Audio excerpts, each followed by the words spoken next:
समाधान हवं कशाला? कारण समाधानामध्ये शांती आहे, समाधानामध्येच आनंद लपलेला आहे. जर समाधानाचं बी तुमच्याकडे नसेल, तुम्ही आनंदाचं झाड उगवू शकत नाही. आणि म्हणून समाधानाचे जे बीज आहे ते बीज तुमच्याकडे जोपर्यंत नाहीये तोपर्यंत या जीवनरूपी जमिनीमध्ये तुम्ही आनंदरूपी बाग उमलू शकत. समाधान म्हणजे एखाद्या प्रश्नाचं समाधान म्हणजे काय, त्याचं उत्तर. एखादी समस्या आपल्या समोर आहे, मग तिचं समाधान काय, तर त्या समस्येवरचा उपाय, ही तिचं काय झालं, समाधान. आणि दुसरं समाधान काय, समाधान म्हणजे एखादी गोष्ट आम्ही करतोय आणि त्यातून आम्हाला तृप्ती मिळालेली आहे. जेवण केलं पोटच नाही भरलं, समाधान झालं का? झालं नाही. शेती करतोय पण काही फायदाच नाही हो, पैसे झाले पण आरोग्यच नाही हो घरामध्ये. तुमच्याकडे जे नाहीये ते मिळालं तरी पण तृप्ती नाहीये तुम्हाला त्याची, म्हणजे समाधान मिळालं का? नाही. आपल्या आतमध्ये जे साठलेलं आहे ते जर आपण रिकामच नाही केलं, त्यात काही भरता येईल का? नाही.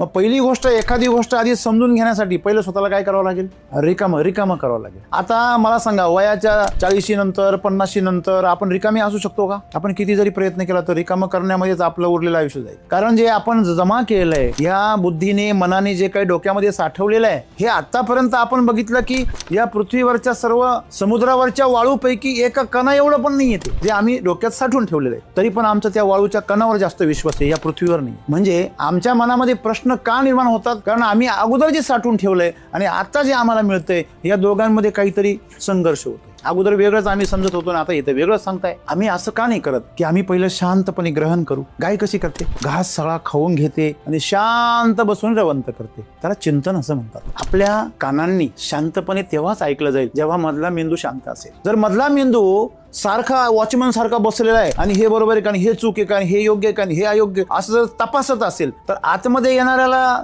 जाताच नाही येणार आहे. आणि म्हणून पहिलं आपण ज्यावेळेस येतं आपल्याकडं वाढणारा, ज्यावेळेस आपल्याला वाढतो तेव्हा आपण ते व्यवस्थित ताटात घेतलं पाहिजे. मध्ये जर हात घातला एक तर हात भाजतो, नाही तर ते अन्न विस्कटलं जातं, ते ताटाच्या बाहेर जातं. तसंच श्रवण पण आहे. जेव्हा तुम्ही शांतपणे श्रवण करता, स्मरणशक्ती ती ज्यावेळेस ग्रहण करते, शांतपणे येण्याचा मार्ग पूर्ण मोकळा असेल तरच जाण्याचा मार्ग मोकळा होतो. की आपल्या मनामध्ये जर आपल्याला काही गोष्टींची संकल्पना समजून घ्यायची असेल तर पहिलं आपलं मन पहिलं काय करावं लागेल, रिकामं करावं लागेल. आणि सगळं चर्चा झाल्यानंतर मग आपण त्याच्यावरती पुन्हा संवाद साधला पाहिजे की असं पण मी शिकलेलो आहे, तर मग हे बरोबर आहे का, हे बरोबर आहे. एखादा आपण समजा जर तुम्हाला जर शेवया जर शिजवायच्या असतील तर पहिलं काय ठेवलं जातं, आधण ठेवलं जातं. कशा करता, ते पाणी तापवलं जातं आणि तापवलेल्या पाण्यात शेवया सोडल्या जातात. ही शेवया उकडण्याची सर्वात योग्य पद्धत. तसं चहा करताना सुद्धा आधी आधण ठेवलं पाहिजे आणि मग चहा पावडर सोडली पाहिजे गरम पाण्यामध्ये. ही चहा करण्याची उत्तम पद्धत आहे. भात करताना सुद्धा पाणी आधी गरम केलं पाहिजे, आधण ठेवलं पाहिजे आणि मग त्या आधणामध्ये तांदूळ सोडले पाहिजे, तर भात खूप सुंदर होतो. बरोबर आहे. तुम्ही जर थंड पाण्यामध्ये तांदूळ सोडले तर त्याचा स्टार्च सोडतं आणि तो चिकट होतो. थोडक्यात मला सांगायचं काय आहे की आपण आयुष्यभर जरी एखादी गोष्ट करत असलो ती आपल्याला योग्य पद्धतीने येतेच असं नाहीये. तुम्ही किती वर्ष ते करताय ह्याला महत्व नाही, तुम्ही कसं करताय याला फार महत्व आहे. ते आधण जेव्हा आपण ठेवतो तर तुम्ही ते जे पदार्थ शिजवणार आहात त्या पदार्थाला योग्य प्रकारे न्याय देतो. तो अतिशय पौष्टिक असा तयार होतो, त्याची पौष्टिक गुणधर्म तो गमावत नाही. आता मग समाधान या शब्दामध्ये आधन एक शब्द आहे. आधन म्हणजे काय, तापवणं, पण त्याच्या पुढे एक शब्द जोडलाय सम. एवढंच तापवणं की ज्यांनी चटका पण बसणार नाही, थंडी पण वाजणार नाही. सम, संतुलित असं आधन आलं पाहिजे की पाणी बी उडून नाही गेलं पाहिजे, दूध बी उडून नाही गेलं पाहिजे, पण साय आली पाहिजे. जर तुम्ही जास्त तापवलं तर काय होणार, ते जळणार, उकळणार, ओतू जाणार. आणि तुम्ही जर कमी तापवलं तर त्याचा खवा होणार. त्याचं आधन सम करावं लागेल. तसं जीवनाचं आहे. आमच्या जीवनामध्ये जेव्हा सुख आणि दुःख संतुलित होतं, जेव्हा अपेक्षा आणि जे निरपेक्ष आहे ह्या दोन्ही गोष्टींच्या मध्यावर माणूस येतो. आपल्या मनामध्ये काहीच हालचाल नसते, पूर्णपणे मन शांत असतं, त्याला म्हणायचं समाधान. आणि समाधान ही आनंदाची पहिली पायरी. समाधान असेल तरच आनंद निर्माण होतो. समाधान जे आहे ते बीज जर असेल तुमच्याकडे, तुम्ही आनंदाची फुलं आणू शकता. म्हणजेच जो माणूस समाधानी आहे तो आनंदाच्या दिशेने प्रवास करू शकतो. समाधानी माणूस असतो त्याला तुम्ही एक घास जरी खायला दिला देवाचा प्रसाद तरी तो म्हणतो भरून पावलो, म्हणतो की नाही. जुनी माणसं बघा, जुनी माणसाला तुम्ही पांडुरंगाचा प्रसाद द्या, तुम्ही त्याला शिर्डीचा प्रसाद द्या, त्याला नाही जाता आलं, त्याचं वय नाही आता जाण्याचं, तो म्हणतो आयुष्यभर जाता नाही आलं, पांडुरंगाचा प्रसाद मिळाला, वारी घडली. आणि जे दुखाळ आहे त्याला तुम्ही आखी पंगत द्या, ते म्हणतं नाही मला कीर्तनच ऐकायचं राहील, कीर्तन ऐकलं असतं बरं झालं असतं. अरे तुला प्रसाद खाऊन तृप्ती मिळत नाही, तू कीर्तन ऐकून काय बदलणार. समाधान जे आहे हे माणसाला काय करतं, स्थिर करतं, शांत करतं. त्याची जी वृत्ती आहे ती वृत्ती स्थिर करतं. मग स्थिर का करतं, कारण त्याला हे माहिती आहे की मी इथं जे काही करतोय ते फायद्यामध्येच आहे. का बरं, कारण क्षणोक्षणी हाची करावा विचार, आयुष्य खातो काळ सावधान. ही जे काळ आहे चाललाय ना सर, हे घड्याळ जे पुढे चाललंय ना, एक एक सेकंद, ते एक एक सेकंद घड्याळ पुढे चाललंय, म्हणजे काय चाललंय, ते घड्याळ नाही चाललं पुढे, तिथं जागेवरच आहे. तो काटा फिरून परत तिथंच येणार आहे की नाही येणार आहे. पण आपलं जीवन मात्र केवढं काय होणार आहे, कमी होणार आहे. म्हणजे तो काटा नाही, ते आपले काय आहे, जीवन आहे. ते गेलं ते परत येणार आहे का? कालचा दिवस येणार आहे का? आज सकाळची गेली ती वेळ, ती येईल का परत? ते निष्ठ चाललंय हे सतत लक्षात राहिलं पाहिजे. याला स्मरण असं म्हणतात. संत काय म्हणतात? सतत आपलं आयुष्य एका एका सेकंदाने कमी होतंय. मग याच्याबद्दल आपण आभार व्यक्त केले पाहिजे की तक्रार केली पाहिजे? सर काय केलं पाहिजे? आभार व्यक्त केला पाहिजे. तुमच्याकडे जीवनाकडे बघण्याचा दृष्टिकोन काय आहे? तुम्ही जे मिळालंय त्याकडे बघता की जे नाही मिळालं त्याच्याकडे बघता? तुम्ही जर मिळालं त्याच्याकडे बघत राहिले तर तुम्ही समाधानी राहाल, आणि तुम्ही जर नाही मिळालं त्याच्याकडे जर बघितलं राहिले तुम्ही कायम अतृप्त राहाल, कायम आसुसलेले. समाधान हे मान्यात नाहीये, लक्षात घ्या. सुख हे मान्यात आहे. तुम्हाला कारला आवडतं, यांना नाही आवडते. यांना भोपळा आवडतो, यांना भोपळा नाही आवडते. यांना वांग आवडते, यांना नाही आवडते. असं आहे का नाहीये? त्याच्यामुळे त्या भोपळ्याचा कारल्याचा काय दोष आहे? काय दोष आहे का त्याच्यामध्ये? काही दोष आहे? आपल्याला ते औषध आहे ना कारलं. का हो? भोपळा तर इस्रायलमध्ये आपले लोक जाऊन भोपळ्याचा रस 150 रुपये ग्लासनी पिता, नंतर पिल्यावर म्हणतो कळतं त्यांना का रे हा भोपळ्याचा आहे. मला सांगायचं काय आहे की त्याच्यामध्ये त्या भोपळ्याचे किंवा कारल्याचे गुणधर्म कमी झाले का? नाही. तुमचं जिभेला जास्त चोचलेत ना, मग तुमची जीभ ठरवते हे चांगलं आहे की वाईट. तुमचं आरोग्य नाही ठरवत. आम्ही जो आहार घेतो त्याचं खरं समाधान कशामध्ये हो? चव घेण्यात की पोषण मिळण्यात? पोषणात आहे. बरोबर आहे की नाही? मग तुम्ही जर चवीत जर समाधान शोधलं तर ज्या ठिकाणी चव चांगली वाटते तिथंच तुमच्या शरीरामधले रसग्रंथी काय सोडतील? रस सोडतील. जर विषारी अन्न तुम्ही खाताय पण चवीला चांगलं लागतंय अजिनोमोटोचं, आणि तिथं तुमच्या जर शरीराने जर तुमची रसायनं सोडली तर ते विष पचून शरीरामध्ये ओढणार आहे. आणि तुमच्या जर शरीराने जर पोषणावर जर फोकस केला, मला यातून पोषण किती मिळणार आहे, मला यातून ऊर्जा किती मिळणार आहे, भले माझ्या जिभेला ते कडू का लागेना कारलं, पण यातून मला आरोग्य मिळणार आहे, अशा भावनेने तुम्ही ज्यावेळेस खाल त्यावेळेस तुमच्या भावनेवर रस सोडले जातात शरीरामध्ये. हे लक्षात ठेवा. पचन सर्वस्वी कशावर अवलंबून आहे? तुमच्या मनावर अवलंबून आहे. मन करारे प्रसन्न सर्व सिद्धीचे कारण. तुमचं मन जर प्रसन्न असेल, तुम्ही विष जरी खाल्लं ते सुद्धा अमृत बनवण्याची ताकद या शरीरामध्ये आहे. हे मी सांगत नाहीये, हे इतिहासामध्ये अनेक वेळा सिद्ध झालेलं आहे. म्हणजे आमची पचवण्याची क्षमता सगळी आमच्या मनाच्या भावनेवर अवलंबून आहे. आमच्या मनामध्ये एक प्रकारची एक खंत असते नेहमी की मला हे मिळालं नाही, माझ्या नशिबाने नाही मिळालं, लोकांनी अन्याय केला म्हणून नाही मिळालं, ही सामाजिक व्यवस्था चुकीची आहे म्हणून नाही मिळालं, की लबाड लोकांच्या संगतीमध्ये मी राहिलो, त्या लोकांचं वातावरण मला मिळालं, मला योग्य शाळा नाही मिळाली, मला आईवडिलांनी योग्य संधी दिली नाही. अशा विविध कारणांमध्ये आपण असमाधान शोधू शकतो की नाही? पण तुम्ही समाधान पण शोधू शकता ना. म्हणजे ज्या वेळेस तुमची दृष्टी, तुमचा फोकस पूर्णपणे जे मिळालं त्याच्यावर आहे तेव्हा तुम्ही कसे होता? समाधान. कुठल्याही गोष्टीच्या बाबतीमध्ये समजा आपल्यावर काही अन्याय घडला तर पहिलं हे शोधलं पाहिजे की माझी याच्यामध्ये काय चूक आहे, मी कुठे कमी पडलो, कोणी माझ्यावर अन्याय केला, मग त्याला मी धडा शिकवेल, यापेक्षा माझ्यावर अन्याय का तो करू शकला हे मी शोधलं पाहिजे, आणि माझ्यामध्ये असलेली कमतरता मी भरवून काढली. एखादा माणूस तुम्हाला काहीतरी अपेक्षा ठेवून काहीतरी देतोय आणि एखादा मनुष्य काही अपेक्षा न ठेवता देतोय. कोणती गोष्ट श्रेष्ठ आहे? निरपेक्ष वृत्तीने ज्यावेळेस तो केलं जातं त्यावेळेस ती श्रेष्ठ गोष्ट आहे. बरोबर आहे ना? तसंच एखादा माणूस मनामध्ये शंका ठेवून तुम्हाला परवानगी देतोय, तुम्हाला अनुमती देतोय, एखादा शंका ठेवून सोबत येतोय, एखादा निशंक होऊन सोबत येतोय, तर कोणता तुमच्यासाठी चांगला आहे? जो निशंक आहे. मुलगी आपल्या पप्पांना म्हणते पाण्यातून जाताना, पप्पा तुम्ही माझा हात धरा. पप्पा काय म्हणतात? धर माझं बोट धर. मुलगी हुशार आहे, ती म्हणते नाही पप्पा तुम्ही माझा हात धरा. म्हणे का बाळा? म्हणे माझे हात एवढे मजबूत नाहीये, समजा जास्त जोराची लाट आली तर माझे हात सुटून जातील, पण माझा तुमच्या हातांवर विश्वास आहे, तुम्ही माझा हात सोडणार नाही, तुमचा हात माझ्यापेक्षा मजबूत आहे. मग ही श्रद्धा आहे तिची. एखादा माणूस चिखल उडवतोय तुमच्यावर, तुम्ही चिखल सोडून देणं, त्याच्यापासून लांब जाणं चांगलं की तो आणखीन जोरात तुडवणं चांगलं? तुम्ही माझ्या अंगावर उडाला, मग थांब तुला शिकवतोच. नक्की तेच आहे ना. तुम्हाला लक्षात आलं पाहिजे की आपण नेहमी ह्या ज्या नकारात्मक गोष्टी यांच्यापासून आपण स्वतःला दूर ठेवलं पाहिजे. हे आपल्या हातात आहे.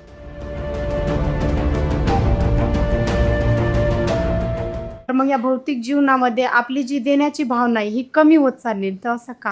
देण्यात समाधान आहे म्हटलं तर आधी आपल्यात आहे का देण्याची वृत्ती? कारण तुम्हीच नेहमी सांगता की आपल्याकडं भरलेलं असेल तर आपण एखाद्याला देऊ शकतो. तर ते स्वतःमध्ये येण्यासाठी आधी आपल्याला काय केलं पाहिजे? आणि दुसरा, भरलंच तर अहंकार येतो, त्यातून बी कसं जपलं पाहिजे? ह्याच्यामध्ये दोन्ही पण, म्हणजे देण्यासाठी लायक कसं असलं पाहिजे आणि आपल्यापाशी आल्यानंतर त्यामध्ये माजू नये म्हणतात, त्यामध्ये पण शांत कसं राहिलं पाहिजे? म्हणजे आपण समाधान प्राप्त करण्यासाठी कुठली गोष्ट देतोय का? तर म्हणजे असं श्रीकृष्ण नाही का अर्जुनाला सांगताना असं म्हणतात ना की मुलांना आपण पाळतोय, मुलांना सांभाळ करतोय, पण मग त्याच्या मागे अशी फळाची भावना नसली पाहिजे की त्यांनी पण पुढे जाऊन आयुष्यात आपल्याला सांभाळलं पाहिजे. ते आपलं कर्तव्य आहे म्हणून आपण त्यांना सांभाळतोय.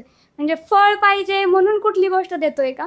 मग ते कितपत योग्य? जर समाधान प्राप्त करण्यासाठी द्यायची आहे तर मग ते कितपत योग्य? मित्र हो, सद्गुरू आज आम्हाला सांगतायत देण्यामध्येच समाधान आहे. पहिली गोष्ट, आम्हाला समाधान कशाला पाहिजे? समाधान हवं कशाला? कारण समाधानामध्ये शांती आहे, समाधानामध्येच आनंद लपलेला आहे. जर समाधानाचं बी तुमच्याकडे नसेल तुम्ही आनंदाचं झाड उगवू शकत नाही. आणि म्हणून समाधानाचे जे बीज आहे ते बीज तुमच्याकडे जोपर्यंत नाही आहे तोपर्यंत या जीवनरूपी जमिनीमध्ये तुम्ही आनंदरूपी बाग उमलू शकत नाही. म्हणून समाधानाची गरज आहे.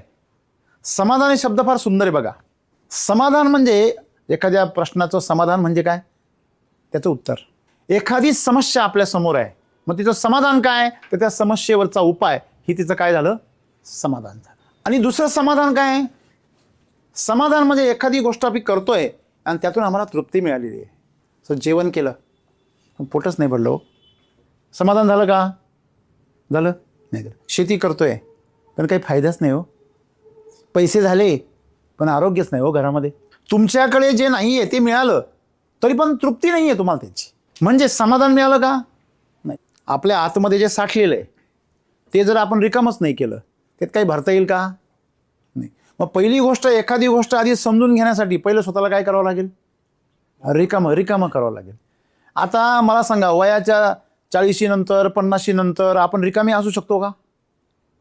आपण किती जरी प्रयत्न केला तर रिकामं करण्यामध्येच आपलं उरलेलं आयुष्य जाईल. कारण जे आपण जमा केलं आहे, ह्या बुद्धीने मनाने जे काही डोक्यामध्ये साठवलेलं आहे, हे आत्तापर्यंत आपण बघितलं की या पृथ्वीवरच्या सर्व समुद्रावरच्या वाळूपैकी एका कणा एवढं पण नाही आहे ते जे आम्ही डोक्यात साठवून ठेवलेलं आहे. तरी पण आमचं त्या वाळूच्या कणावर जास्त विश्वास आहे, या पृथ्वीवर नाही आहे. म्हणजे आमच्या मनामध्ये प्रश्न का निर्माण होतात, कारण आम्ही अगोदर जे साठवून ठेवलं आहे आणि आता जे आम्हाला मिळतंय या दोघांमध्ये काहीतरी संघर्ष होतोय. अगोदर वेगळंच आम्ही समजत होतो ना आता इथं वेगळंच सांगताय.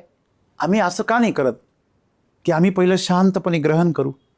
गाय कशी करते, शांतपणे घास सगळा खाऊन घेते आणि शांत बसून रवंत करते, त्याला चिंतन असं म्हणतात. आपल्या कानांनी शांतपणे तेव्हाच ऐकलं जाईल जेव्हा मधला मेंदू शांत असेल. जर मधला मेंदू सारखा वॉचमन सारखा बसलेला आहे आणि हे बरोबर आहे का, हे चूक आहे का, हे योग्य आहे का, हे अयोग्य, असं जर तपासत असेल तर आतमध्ये येणाऱ्याला जाताच नाही येणार आहे. आणि म्हणून पहिलं आपण ज्यावेळेस येतं आपल्याकडं वाढणारा, ज्यावेळेस आपल्याला वाढतो तेव्हा आपण ते व्यवस्थित ताटात घेतलं पाहिजे. मध्येच जर हात घातला तर एक तर हात भाजतो, नाही तर ते अन्न विस्कटलं जातं, ते ताटाच्या बाहेर जातं. तसंच श्रवण पण आहे. जेव्हा तुम्ही शांतपणे श्रवण करता, स्मरणशक्ती ती ज्यावेळेस ग्रहण करते शांतपणे, येण्याचा मार्ग पूर्ण मोकळा असेल तरच जाण्याचा मार्ग मोकळा होतो. आजकाल मूर्ख लोक असे आहेत की जाण्याचा मार्ग मोकळा करण्यासाठी ते ओव्हरटेक करायचा प्रयत्न करतात आणि येण्याचा मार्ग बंद करून टाकतात आणि दोघांचा रस्ता ब्लॉक होतो आणि तासन तास खोळंबून राहते. 2 मिनिटाच्या घाईसाठी 2 तासाची तो उशीर करतो. हे असं होतं की नाही. म्हणजे आपल्याला अतिघाई चुकांची आई. म्हणून या ठिकाणी आपल्याला पहिले ही गोष्ट समजून घ्यायची आहे की आपल्या मनामध्ये जर आपल्याला काही गोष्टींची संकल्पना समजून घ्यायची असेल तर पहिलं आपलं मन पहिलं काय करावं लागेल, रिकामं करावं लागेल. आणि सगळं चर्चा झाल्यानंतर मग आपण त्याच्यावरती पुन्हा संवाद साधला पाहिजे की असं पण मी शिकलेलो आहे, तर मग हे बरोबर आहे का, हे बरोबर आहे. मग समाधान हा जो शब्द आहे, समाधान म्हणजे आपल्या आधन शब्द ऐकला असेल तुम्ही. आधन म्हणजे एखादी गोष्ट तापवणे, कढवणे. एखादा आपण समजा जर तुम्हाला जर शेवया जर शिजवायच्या असतील तर पहिलं काय ठेवलं जातं, आधन ठेवलं जातं. कशा करता, ते पाणी तापवलं जातं आणि तापवलेल्या पाण्यात शेवया सोडल्या जातात. ही शेवया उकडण्याची सर्वात योग्य पद्धत आहे. तसं चहा करताना सुद्धा आधी आधण ठेवलं पाहिजे आणि मग चहा पावडर सोडली पाहिजे गरम पाण्यामध्ये. ही चहा करण्याची उत्तम पद्धत आहे. भात करताना सुद्धा पाणी आधी गरम केलं पाहिजे, आधण ठेवलं पाहिजे आणि मग त्या आधणामध्ये तांदूळ सोडले पाहिजे, तर भात खूप सुंदर होतो. बरोबर आहे. तुम्ही जर थंड पाण्यामध्ये तांदूळ सोडले तर त्याचा स्टार्च सोडतं आणि तो चिकट होतो. थोडक्यात मला सांगायचं काय आहे की आपण आयुष्यभर जरी एखादी गोष्ट करत असलो ती आपल्याला योग्य पद्धतीने येतेच असं नाही आहे. तुम्ही किती वर्ष ते करताय ह्याला महत्त्व नाही, तुम्ही कसं करताय याला फार महत्त्व आहे. ते आधण जेव्हा आपण ठेवतो तर तुम्ही ते जे पदार्थ शिजवणार आहात त्या पदार्थाला योग्य प्रकारे न्याय देतो.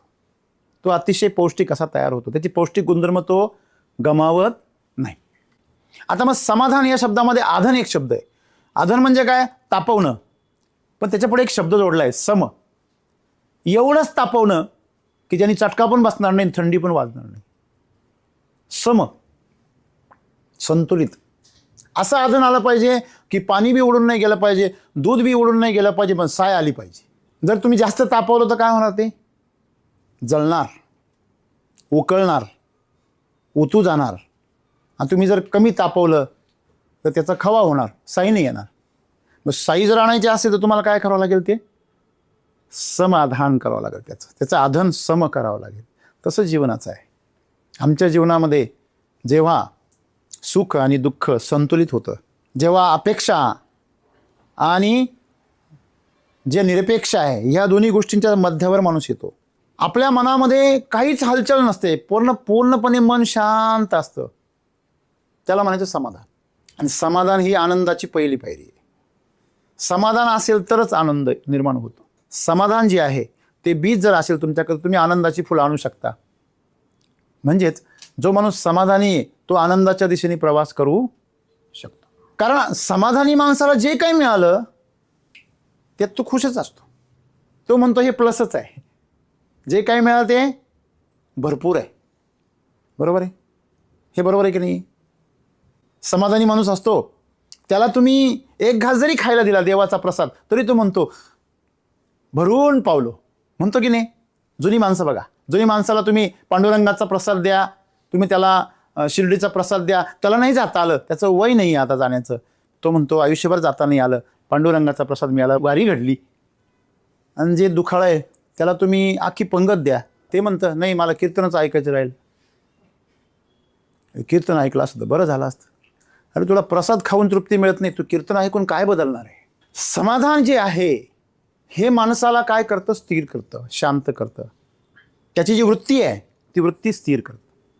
मग स्थिर का करतं? कारण त्याला हे माहिती आहे की मी इथं जे काही करतोय ते फायद्यामध्येच आहे. का बरं? कारण क्षणोक्षणी हाची करावा विचार, आयुष्य खातो काळ सावधान. ही जे काळ आहे चाललाय ना सर, हे घड्याळ जे पुढे चाललंय ना, एक एक सेकंद, ते एक एक सेकंद घड्याळ पुढे चाललंय. म्हणजे काय चाललंय? ते घड्याळ नाही चाललं पुढे, तिथं जागेवरच आहे. तो काटा फिरून परत तिथंच येणार आहे. येणार आहे की नाही येणार आहे? पण आपलं जीवन मात्र केवढं काय होणार आहे? कमी होणार आहे. म्हणजे तो काटा नाही, ते आपलं काय आहे? जीवन आहे. ते गेलं ते परत येणार आहे का? कालचा दिवस येणार आहे का? आज सकाळची गेली ती वेळ, ती येईल का परत? हो, निष्ठ चाललंय हे सतत लक्षात राहिलं पाहिजे. याला स्मरण असं म्हणतात. संत काय म्हणतात? सतत आपलं आयुष्य एका एका सेकंदाने कमी होतंय. मग याच्याबद्दल आपण आभार व्यक्त केले पाहिजे की तक्रार केली पाहिजे? सर काय केलं पाहिजे? आभार व्यक्त केला पाहिजे. बरोबर आहे. काल एका कार्यक्रमाला गेलो होतो आणि खूप वर्षांनी जुनी माणसं भेटली, ज्यांना मी म्हणजे त्यांच्या प्रौढ वयामध्ये बघत होतो. आणि त्यांना एकदम असं खुर्चीवर बसलेले आणि त्यांना खाली बसता येत नव्हतं, खुर्चीवर बसून जेवण करत होते. त्यांना म्हटलं कसं काय? ते म्हणे असं आहे. म्हटलं काय? म्हणे काय नाही, पॅरालिसिसचा अटॅक येऊन गेला, खाली काही जीव नाही आहे, मग असं बसून खातोय. म्हटलं आनंद आहे. म्हटलं तुम्हाला निदान बसून खाता येतं. माझा आत्तेभाऊ आहे, त्याला तर ती पण परवानगी नाही, तो 24 तास पडून आहे गेले 10-12 वर्ष. सांगायचं तात्पर्य काय? तुमच्याकडे जीवनाकडे बघण्याचा दृष्टिकोन काय आहे? तुम्ही जे मिळालंय त्याकडे बघता की जे नाही मिळालं त्याच्याकडे बघता? तुम्ही जर मिळालं त्याच्याकडे बघत राहिले तर तुम्ही समाधानी राहाल, आणि तुम्ही जर नाही मिळालं त्याच्याकडे जर बघितलं राहिले तुम्ही कायम अतृप्त राहाल, कायम आसुसलेले. मला सांगा, या जगामध्ये असा कोण आहे हो ज्याला सगळंच मिळालंय? जगामध्ये सर्व सुखी असा कोण आहे? एकच व्यक्ती सर्व सुखी आहे, जो ह्या संसाराच्या मोहमायेतून बाहेर पडला. संसारामध्ये राहून कोणी सुखी नाही आहे. मुळात सुख हे काल्पनिक आहे, हे मान्यात आहे. समाधान हे मान्यात नाही आहे, लक्षात घ्या. सुख हे मान्यात आहे. तुम्हाला कारला आवडतं, यांना नाही आवडते. यांना भोपळा आवडतो, यांना भोपळा नाही आवडते. यांना वांग आवडते, यांना नाही आवडते. असं आहे का नाही आहे? त्याच्यामुळे त्या भोपळ्याचा कारल्याचा काय दोष आहे? काही दोष आहे का त्याच्यामध्ये? काही दोष आहे? उलट ते औषध आहे ना कारलं. का हो? भोपळा तर इस्रायलमध्ये आपले लोक जाऊन भोपळ्याचा रस 150 रुपये ग्लासनी पिता, नंतर पिल्यावर म्हणतं कळतं त्यांना का रे हा भोपळ्याचा आहे. मला सांगायचं काय आहे की त्याच्यामध्ये त्या भोपळ्याचे किंवा कारल्याचे गुणधर्म कमी झाले का? नाही. तुमचं जिभेला जास्त चोचलेत ना, मग तुमची जीभ ठरवते हे चांगलं आहे की वाईट. तुमचं आरोग्य नाही ठरवत. आम्ही जो आहार घेतो त्याचं खरं समाधान कशामध्ये हो? चव घेण्यात की पोषण मिळण्यात? पोषणात आहे. बरोबर आहे की नाही? मग तुम्ही जर चवीत जर समाधान शोधलं तर ज्या ठिकाणी चव चांगली वाटते तिथंच तुमचे तुमच्या शरीरामधले रसग्रंथी काय सोडतील? रस सोडतील. जर विषारी अन्न तुम्ही खाताय पण चवीला चांगलं लागतंय अजिनोमोटोचं, आणि तिथं तुमच्या जर शरीराने जर तुमची रसायनं सोडली तर ते विष पचून शरीरामध्ये ओढणार आहे. आणि तुमच्या जर शरीराने जर पोषणावर जर फोकस केला, मला यातून पोषण किती मिळणार आहे, मला यातून ऊर्जा किती मिळणार आहे, भले माझ्या जिभेला ते कडू का लागेना कारलं, पण यातून मला आरोग्य मिळणार आहे, अशा भावनेने तुम्ही ज्यावेळेस खाल त्यावेळेस तुमच्या भावनेवर रस सोडले जातात शरीरामध्ये, हे लक्षात ठेवा.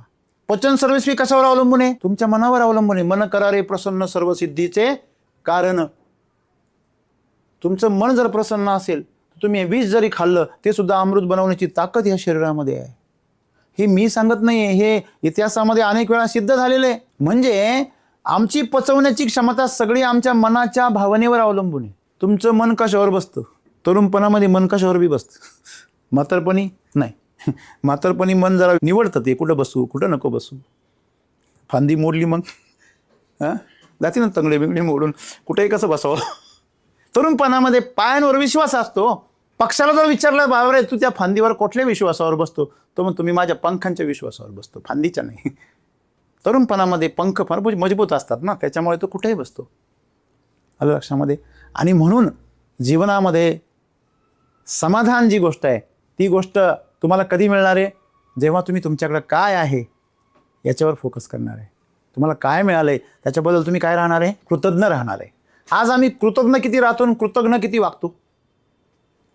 आम्हाला जे मिळालं नाही त्याविषयी आम्ही फार संतप्त असतो, आम्ही फार वैतागलेले असतो, आणि आमच्या मनामध्ये एक प्रकारची एक खंत असते नेहमी की मला हे मिळालं नाही, माझ्या नशिबाने नाही मिळालं, लोकांनी अन्याय केला म्हणून नाही मिळालं, ही सामाजिक व्यवस्था चुकीची आहे म्हणून नाही मिळालं, की लबाड लोकांच्या संगतीमध्ये मी राहिलो, त्या लोकांचं वातावरण मला मिळालं, मला योग्य शाळा नाही मिळाली, मला आईवडिलांनी योग्य संधी दिली नाही. अशा विविध कारणांमध्ये आपण असमाधान शोधू शकतो की नाही? पण तुम्ही समाधान पण शोधू शकता ना. मग ज्या वेळेस तुमची दृष्टी तुमचा फोकस पूर्णपणे जे मिळालं त्याच्यावर आहे तेव्हा तुम्ही कसे होता? समाधानी होता. आणि समाधान हे माणसाच्या आयुष्यामध्ये स्थिरतेसाठी शांततेसाठी फार गरजेचं आहे. समाधानी अंतःकरणाने तुम्ही जे काही कराल ते चांगलंच कराल, आणि असमाधानी अंतःकरणाने जे काही कराल ते तुम्ही घाणेरडच कराल, हे नेहमी लक्षात ठेवा. बरोबर आहे? एखादा माणूस समाधानाने जर काही करत असेल तर त्याच्या त्या करण्यामध्ये त्याचे जे कर्म घडतं, जे काम घडतं ते अतिशय सुंदर घडतं. एखाद्याने समाधानाने एसटी वैदिकचा बेसल डोस टाकला तर त्याला रिझल्ट बी तसेच मिळतात, आणि एखाद्याने त्याच्यावरती अविश्वास दाखवून साशंक मनाने वापरलं तर तो अशा गोष्टी करतो ज्याने त्याला रिझल्टच येत नाही, त्याच्याकडनं चुकाच होतात. आपण सहज म्हणत नाही मन चिंतिते वैरी न चिंती. आपलं मन जे चिंतन करतं भयानक आपल्याच विषयी, तेवढा आपला दुश्मनसुद्धा आपल्याविषयी करत नाही. एवढी तुम्हाला खात्री आहे तर पहिला वार करायचा असेल तो कोणावर करा?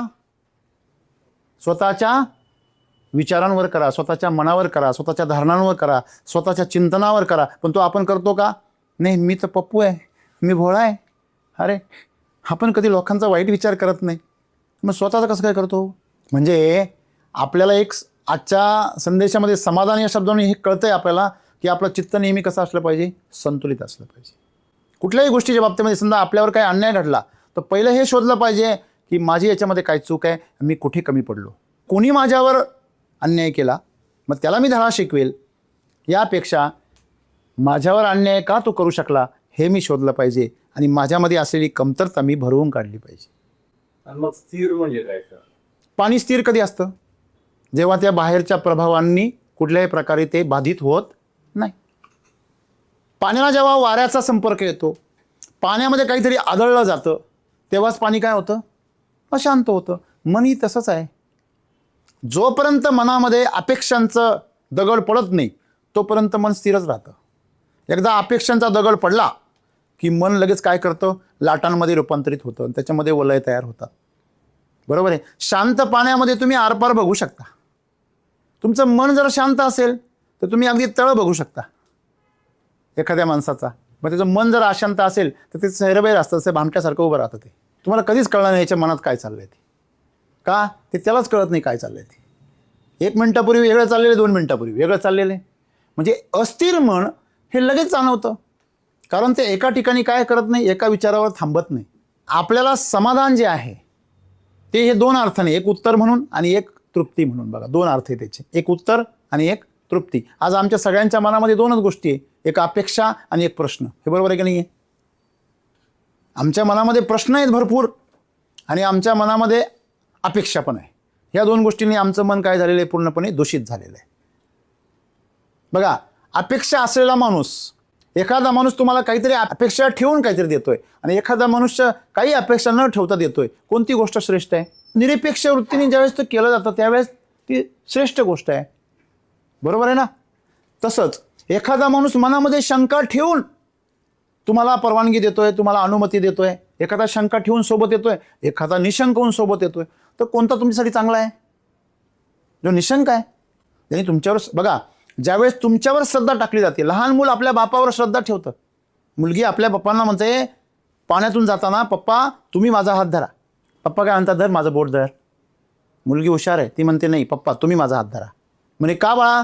म्हणे माझे हात एवढे मजबूत नाही आहे, समजा जास्त जोराची लाट आली तर माझे हात सुटून जातील, पण माझा तुमच्या हातांवर विश्वास आहे, तुम्ही माझा हात सोडणार नाही, तुमचा हात माझ्यापेक्षा मजबूत आहे. मग ही श्रद्धा आहे तिची. आई वडिलांच्या बाबतीमध्ये मुलं निशंक असतात म्हणून त्यांचं नातं तेवढं भक्कम असतं. त्यामुळे म्हणून आई वडील त्यांच्यासाठी काहीतरी करू शकतात. असं नाही आहे की आई वडीलच करतात, सर्वच लोक करतात आपल्यासाठी, पण आपल्याला त्या बालकाची जी भूमिका आहे, ती जी भावना आहे, ती आपल्यात तयार करता आली पाहिजे. ही परमेश्वर असेल आपल्या आजूबाजूला वावरतोय आणि तो आपल्यासाठी काहीतरी करू इच्छितोय, पण आपण ते करू देण्यासाठी स्वतःला तेवढं नम्र बनवलं पाहिजे, तेवढं आपण स्वतःला खाली केलं पाहिजे. आणि म्हणून आज आपण जे बघतोय की तुम्हाला समाधान जीवनाचं काय, पहिले अपेक्षा, दुसरं शंका, या दोन्ही गोष्टींवर मात करणे म्हणजे समाधान आहे. आलं लक्षामध्ये? आणि ते कधी शक्य आहे? अपेक्षा सोडून द्या ना तुम्ही. मला सांगा, कोणाच्या अपेक्षा पूर्ण झाल्या आत्तापर्यंत? एक नाव सांगा मला त्याच्या अपेक्षा पूर्ण झाल्या. आता सगळ्यात जगातला सर्वात श्रीमंत कोण आहे? इलॉन मस्क आहे आजच्या काळामध्ये. तुम्हाला वाटतं की त्याच्या अपेक्षा पूर्ण झाल्या? त्याला आता कुठे जायचं आहे? मंगळावर जायचं त्याला. बरोबर? कुठे जायचं आहे? मंगळावर. आधी चंद्रावर जायचं आहे, मग मंगळावर जायचं आहे. हां, अजून त्याने पृथ्वीचाच अनुभव घेतलेला नाही व्यवस्थित, त्याला मंगळावर पण जायचं आहे. अपेक्षा पूर्ण होत नाही आणि शंका कधी दूर होत नाही. का? कारण शंकेच्या दूर होण्यामध्ये परत एक शंकेचं बीज तयार होतं. तुम्ही झाड लावलं की त्याला फळ येणार, फळ आलं म्हणजे त्याच्यामध्ये परत बी येणार. शंका हे असं झाड आहे की तुम्ही जेवढं मोठं कराल तेवढे त्याची बीज काय होता, ते जास्त फळ देतं आणखी. मग शंका दूर कशी करायची? सोपी गोष्ट आहे. एखादी रेष तुम्हाला छोटी करायची आहे तर त्याच्या शेजारी दुसरी रेष काढा, त्या रेषेला खोडत नका बसू. तुम्हाला जर मुलांना शांत बसवायचं असेल, तुमच्या घरातले असो लोकांचे असो, तर त्यांच्याकडे काय करा, काय करा, कामाची जबाबदारी हां ते तर कराच, परंतु ते जर तुमचे नसतील, काही ऐकणार नसतील, तर त्यांच्याकडे दुर्लक्ष करा. त्यांनी जर तुम्हाला खोड्या काढल्या, त्यांनी तुम्हाला शिव्या दिल्या, ते तुमच्याबरोबर विचित्र वागले, तर त्यांच्याकडे दुर्लक्ष करा. आणि जर तुमच्या पार अंगाशी आलं तर शिक्षा करा. म्हणजे तुमच्या लक्षात आलं पाहिजे की ज्यावेळेस तुम्ही दुर्लक्ष करता तेव्हा त्याची शक्ती काय होते, क्षीण होते. मग तुम्हाला एक लक्षात आलं पाहिजे, शंका तुम्हाला जर दूर करायची असेल तर त्याच्याकडे दुर्लक्ष करा. कोणाकडं? शंकांकडे. मग तुम्ही लक्ष कोणाकडे द्या? ज्ञानाकडे द्या. एखादा माणूस चिखल उडवतोय तुमच्यावर, तुम्ही चिखल सोडून देणं, त्याच्यापासून लांब जाणं चांगलं की तो आणखीन जोरात तुडवणं चांगलं? तुम्ही माझ्या अंगावर उडाला, मग थांब तुला शिकवतोच. दूर जाणं चांगलं, आपण दूर जाणं चांगलं. नक्की तेच आहे ना. तुम्हाला लक्षात आलं पाहिजे की आपण नेहमी ह्या ज्या नकारात्मक गोष्टी यांच्यापासून आपण स्वतःला दूर ठेवलं पाहिजे. हे आपल्या हातात आहे. बघा, तुम्ही लोकांना सांगू शकत नाही गोंगाट कमी करा. स्टेशनवर गेल्यावर तुम्ही रेल्वे स्टेशनवर आहात, बस स्टेशनवर आहात, गर्दीमध्ये आहात, कार्यक्रमामध्ये आहात, तुम्ही गोंगाट कमी करण्यासाठी सांगू शकत नाही, पण तुम्ही तुमचे कान दाबू शकता. साधी सिंपल गोष्ट आहे. बरोबर आहे? तुम्ही जग सुधरू शकत नाही, पण तुम्ही स्वतःला तुम्ही सुधारणा करू शकता. मग हेच सद्गुरू आम्हाला सांगताय का समाधान जे आहे ते आमच्या आत आहे. आणि शोधतो कुठे? आज आम्ही सगळे समाधान कुठे शोधतोय? बाहेर.